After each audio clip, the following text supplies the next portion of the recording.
Example number 9, write an iterated integral in polar form to represent the area of the region in the first and fourth quadrants outside of the circle r equals square root of 2, and inside the lemniscate r equals to 4 cosine 2 theta. So to begin with, let's solve for r right here because it's not written in explicit form. That is, so r equals the square root of 4 cosine up to theta. That is, well, rather plus minus, okay, that's 2 or plus minus 2 root of cosine 2 theta. Okay? So let's graph this. Let's graph this equation, and along with the circle of radius square root of 2. Okay. So open the calculator, and let's go again in polar mode, the same way we did it last time with the previous exercise. So well, it is always it's not presenting. That's great. So let me just go about second insert. Where is it? Oh yeah, there you go. Second square root. So square root of, oh shoot, delete. Oh, perfect. Now, second square root cosine 2 theta. Close parentheses and simply graph. All right. Well, it's gonna give, if you get this broken graph, just go to your window and make sure you have your graph maybe between 0 and 2 pi, maybe let me do negative 2 pi to 2 pi. All right. Hopefully that works. Kind of. Maybe. Let me change the window here to negative 4 pi to 4 pi. Hopefully that works. Kind of. Maybe, I don't know. Maybe it's about the x. No, it definitely has to be the window on the angle. So negative 8 pi to 8 pi.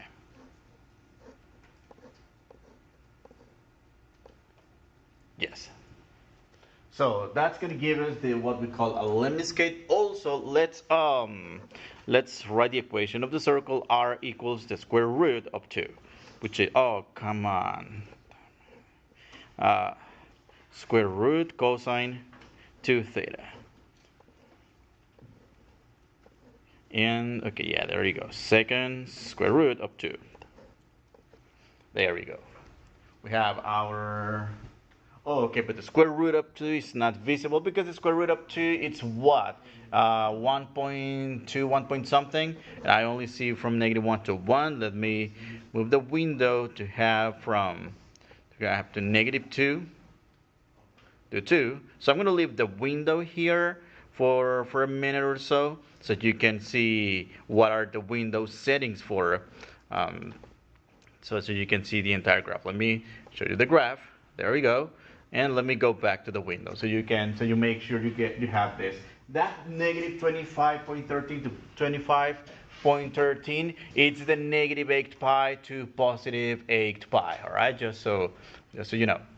All right, so make sure to have those settings on your graphing calculator. Your graphing calculator must be in radian mode as well. Otherwise, you're going to get a weird looking graph. All right. So, okay. So let me go back to the notes. So let me do this graph by hand real quick. Oh, by the way, this should look like a circle. However, it looks like an ellipse due to the aspect ratio of the graphing calculator, which is not perfectly square. I mean, you could fix the window so that it looks square, but just keep in mind that this ellipse is really, really a circle, okay? Did I do the correct? Oh, hold on. No, I didn't do the correct. I needed a 2 in front. Second insert. I needed a 2 here. No wonder. Yeah, there you go. There you go. That's how it's supposed to look like. Otherwise, there would be no intersection, right? Okay. With that in mind, let's graph this.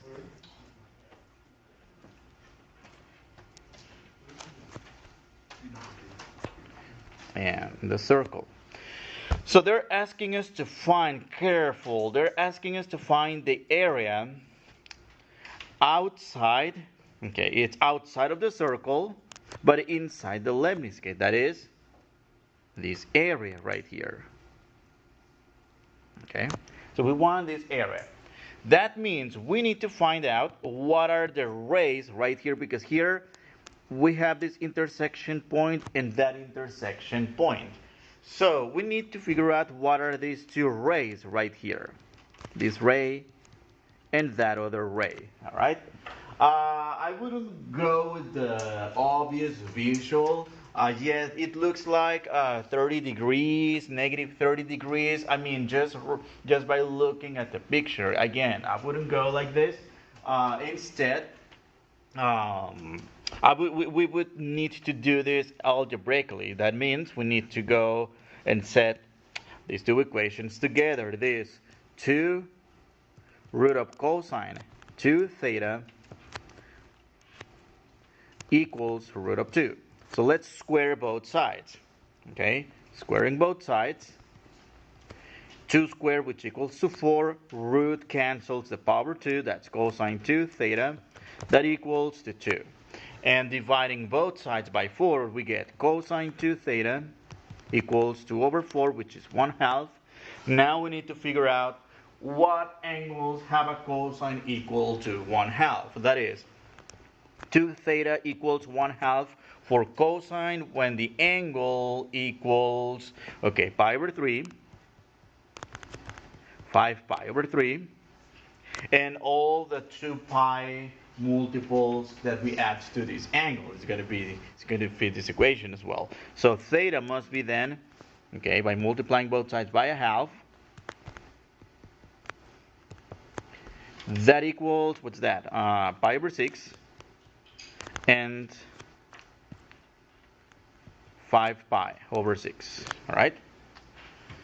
Well, where is that 5 pi over 6? Well, this 5 pi over 6 is this ray right there, right? However, we're looking at the right, at the region that is shaded in green. So keep in mind, well, this is the pi over 6, which is the 30 degree I was talking about earlier. But this would be 11 pi over 6. So you're not going to integrate from 11 pi over 6 to pi over 6. That's kind of weird. Again, we're going to use the same trick we did yesterday. That is, relabel this 11 pi over 6 as negative pi over 6 and integrate between negative pi over 6 to positive pi over 6. But again, we're going to have another issue. Remember the symmetry? Remember the positive area plus a negative area? We're going to get 0. All right, so that's how we're going to go about it. Well, number 1, let's write down the domain of integration. That is, all the points are theta such that the radius is varying between the square root of 2 and 2 times the square root of cosine 2 theta. That's the radius. And the angle here is varying between negative pi over 6 to pi over 6. Whoops. Okay, let me make more space in here again. All right. Theta equal, less than or equal pi over 6. All right.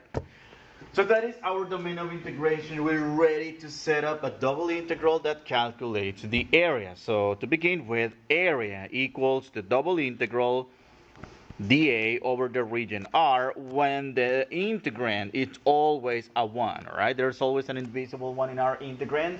If you have something other than a 1, even 1.000000001, that's no longer area. It's already the volume of maybe a tiny sheet, right?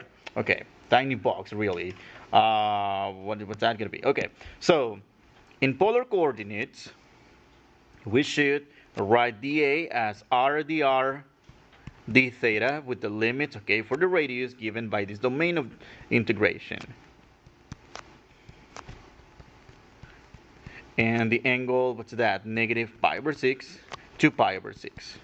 We could leave it like this because in the end we're not evaluating the integral. But if we were to evaluate the integral because of the symmetric issues here, well, that would have been 2 from 0 to pi over 6 and from root of 2 to 2 root of cosine 2 theta r dr d theta. So that would be the integral that would calculate the area desired in this situation, right?